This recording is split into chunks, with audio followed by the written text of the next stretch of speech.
হিজবুল্লাহর হামলায় ক্ষতিগ্রস্ত ইসরায়েলের বিভিন্ন স্থাপনা, ক্ষেপণাস্ত্র আর রকেট হামলায় ক্ষয়ক্ষতি হয়েছে ইসরায়েলের উত্তরাঞ্চলের বিভিন্ন এলাকায়।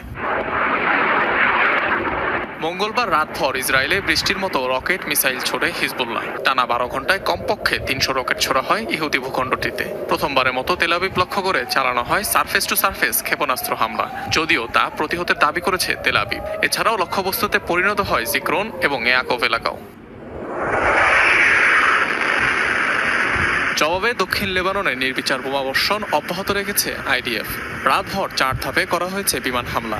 250 যুদ্ধ বিমান দিয়ে ফেলা হয়েছে 2000-এরও বেশি বোমা। প্রস্তুতি চলছে স্থল অভিযানের।